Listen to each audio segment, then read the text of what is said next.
saat ini sedang viral ya di media mengenai masalah yang sedang dialami oleh Guru Soekarno Putra, yaitu rumahnya ya, yang di Jalan Sriwijaya, Kebayoran Baru akan disita tanggal 3 Agustus 2023 besok.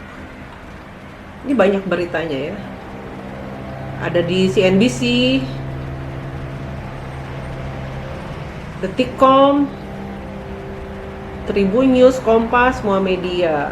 Jadi ditulis bahwa rumah Guru Soekarno Putra akan dieksekusi oleh Pengadilan Negeri Jakarta Selatan pada 3 Agustus 2023 mendatang. Wah, ini mengagetkan ya.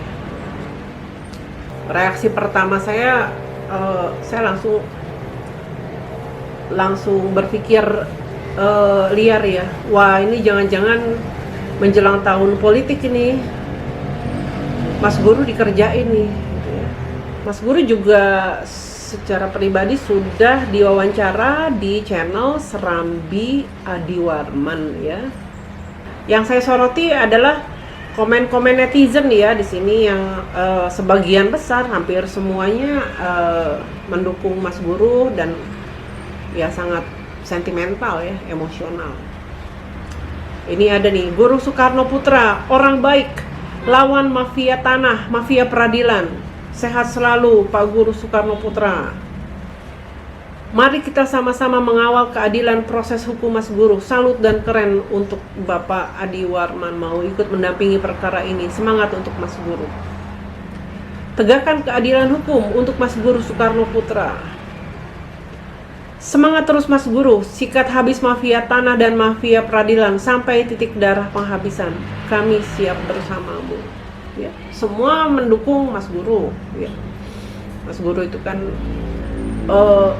putra dari proklamator Presiden Soekarno. Saya pun secara pribadi adalah fansnya Mas Guru ya, dalam kapasitasnya sebagai seniman. Kalau bagi saya ini jujur ini, Mas Guru itu maestro.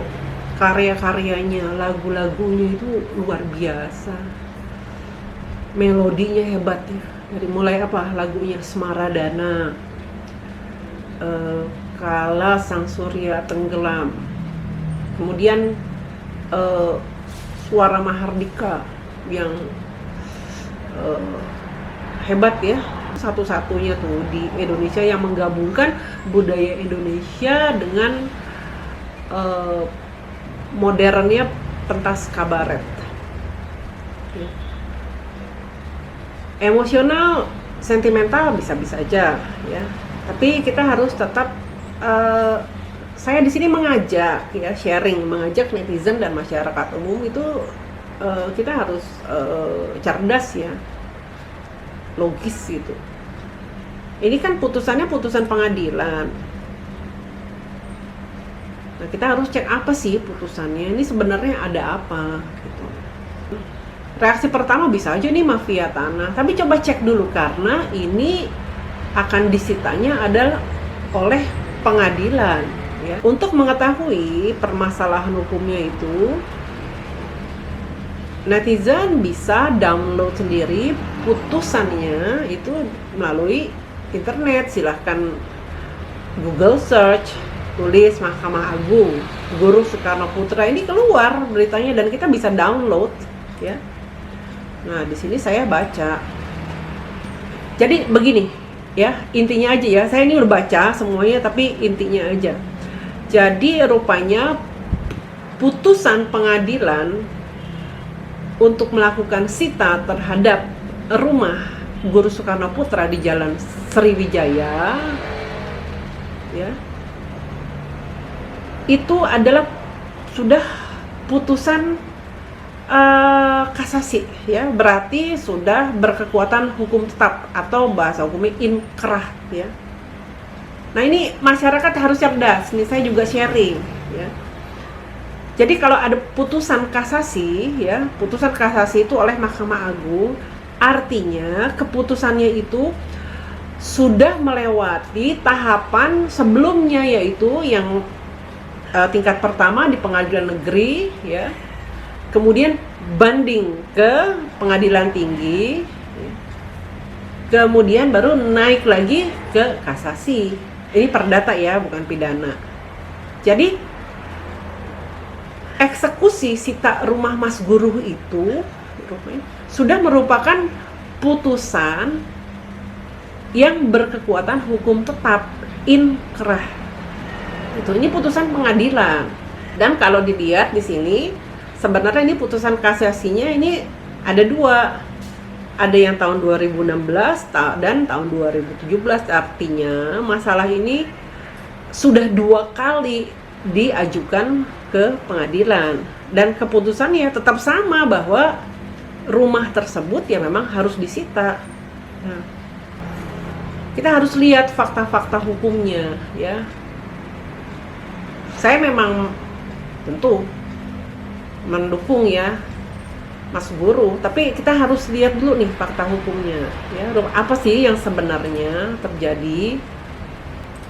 Apakah ini ada praktek mafia tanah, gitu ya? Saya ambil keputusan yang terakhir aja ya, putusan Mahkamah Agung nomor 1616K garis miring Perdata garis miring 2017. Putusan ini sudah saya baca semuanya, tapi saya ambil intinya aja ya. Jadi rupanya kenapa sampai disita pengadilan? Karena rumah tersebut rupanya sudah dijual. Oleh siapa? Ya oleh Mas Guru sendiri. Melalui akta jual beli di tahun 2011.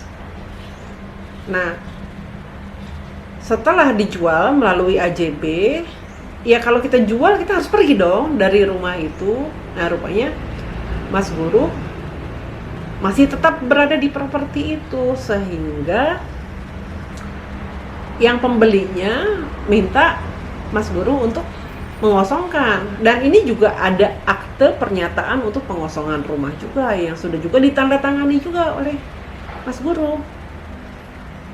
Karena Mas Guru tidak juga meninggalkan rumah itu, ya yang pembelinya menggugat.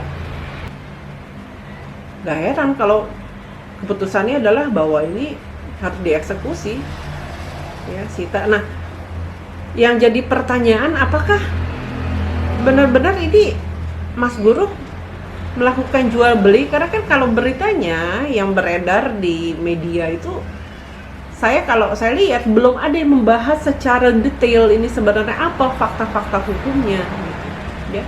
Kan dibilang di sini sebenarnya awalnya itu ini adalah perjanjian pinjaman, bukan jual beli. Jadi Mas Guru itu meminjam sejumlah uang kepada orang yang bernama SG, ya.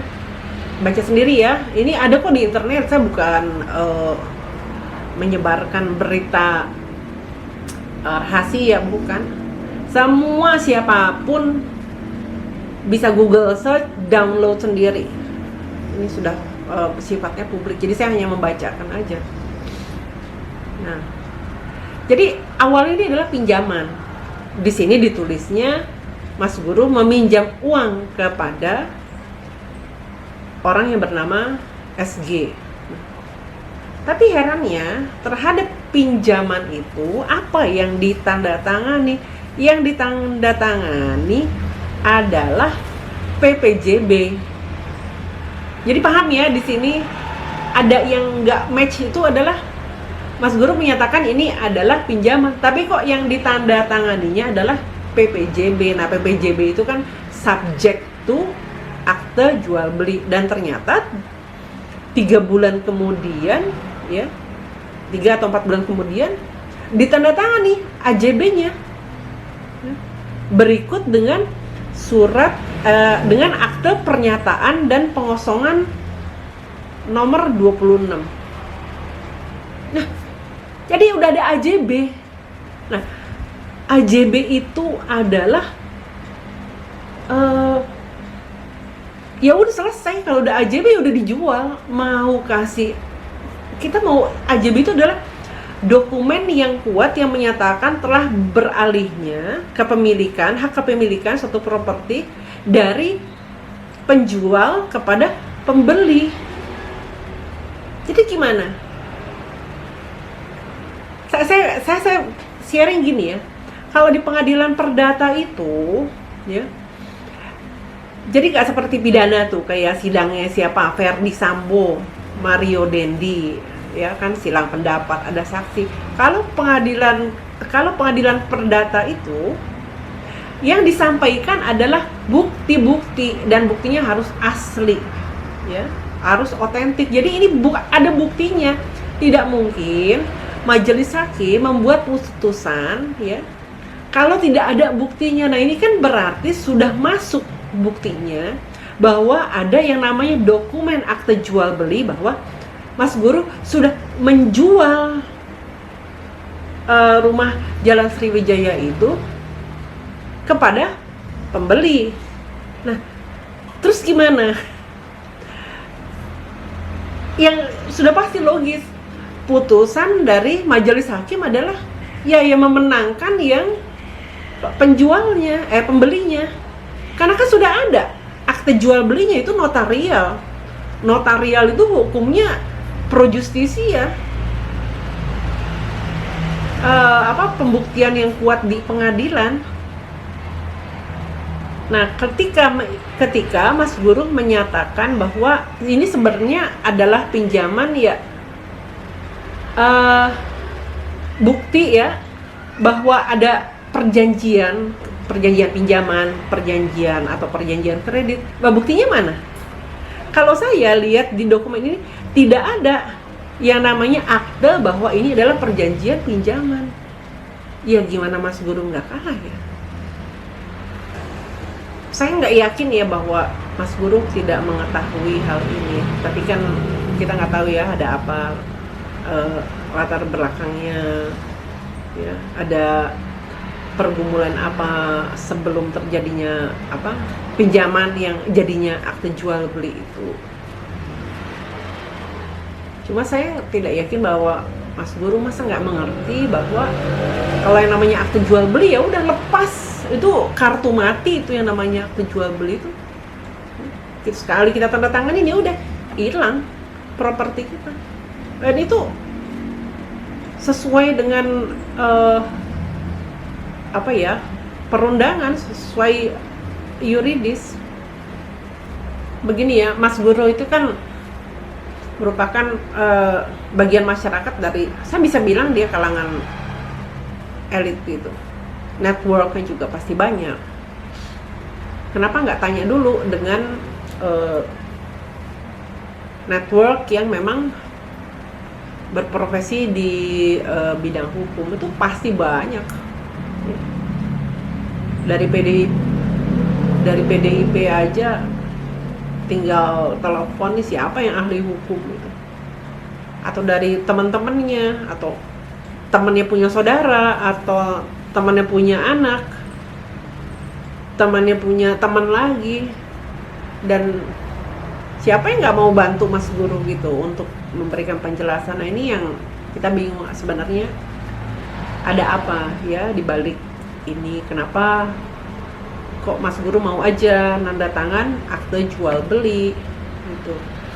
Karena kalau yang namanya memang itu pinjaman, ya, yang ditandatangani bukan akte jual beli tapi perjanjian pinjaman. Ya pinjaman bisa-bisa aja ya terjadi, kan banyak kebutuhan, ya, bisa untuk usaha, bisa untuk melakukan, ya kita nggak tahu lah, banyak alasannya ya untuk melakukan pinjaman, dan wajar ya di kehidupan modern ini. Dan wajar juga untuk menjaminkan sertifikat rumah,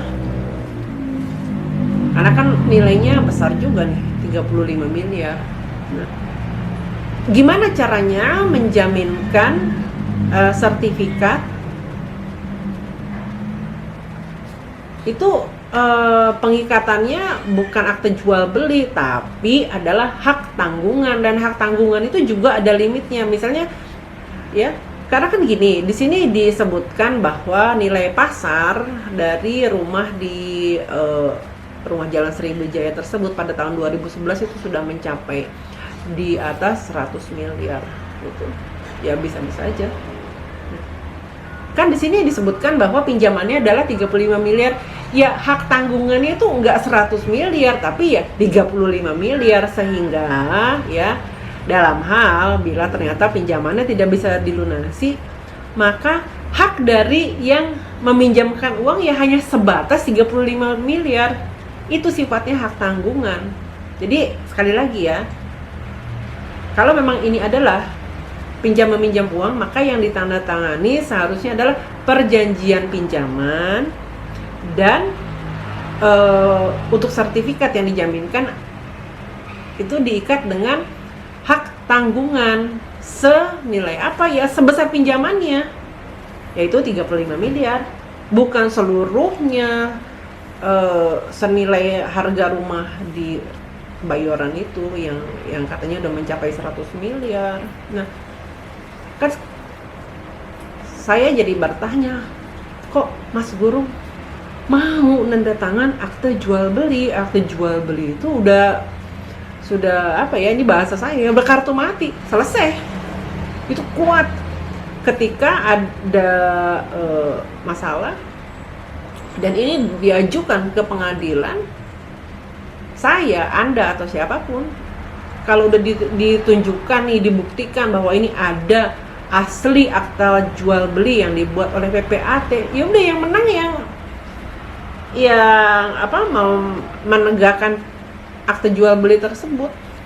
Kalau mau dibantah ya harus ada perjanjian yang lain juga yang sama kuatnya, yang notarial, bahwa ini sebenarnya pinjaman loh. Dan kalau kita baca juga AJB sebenarnya bisa dibatalkan ya. AJB itu bisa dibatalkan, tapi ada jangka waktunya ya, maksimal saya baca di sini 7 hari setelah penandatanganan. Nah, ini kan udah lewat, udah 12 tahun.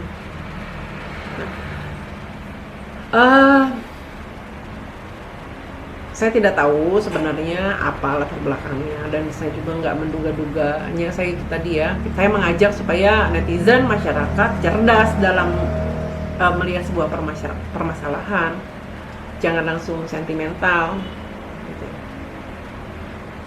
Dan yang bisa dilakukan ya, karena ini kan juga rumah cagar budaya ya. Cagar budaya itu boleh kok diperjualbelikan, asal tidak dia rubah struktur bangunannya. Bisa aja beralih ke pemilikannya, itu yang saya baca. Kita sih berharap ini semua bisa selesai dengan jalan damai ya, karena kan rumah tersebut adalah cagar budaya peninggalan dari Ibu Fatmawati, bersejarah. Yang bisa dilakukan adalah ini saya orang awam ya, bisa ditanyakan juga ke hukum ya, dibuat akte jual beli ulang lagi gitu, yaitu dipindahkan lagi hak kepemilikannya dari siapa yang tertulis di sini, Susi Angkawijaya, ke Mas Guru. Kan bisa diminta agar terhadap transaksi tersebut tidak lagi dikenakan pajak jual beli, tidak dikenakan lagi BPHTB gitu. Mudah-mudahan itu bisa dimintakan pengecualian kepada yang berwenang, karena kan ini permasalahannya adalah AJB 12 tahun lalu yang sebenarnya bukan ini ya secara material ya, secara formilnya sah AJB, tapi secara material sebenarnya bukan itu yang dimaksud. Jadi ini memang harus dengan jalan damai antara kedua belah pihak. Karena kalau diajukan ke pengadilan ya berkali-kali ya tetap putusannya adalah bahwa memang rumah tersebut sudah dijual. Demikian penjelasan saya, semoga netizen cerdas. Jangan sembarangan menandatangani sesuatu, harus paham. Kalau tidak ngerti, tanya kenalan, tanya kiri kanan ya, yang mengerti mengenai hukum. Dan AJB itu adalah bukti yang kuat bahwa kepemilikan sebuah properti itu telah beralih. Demikian, terima kasih.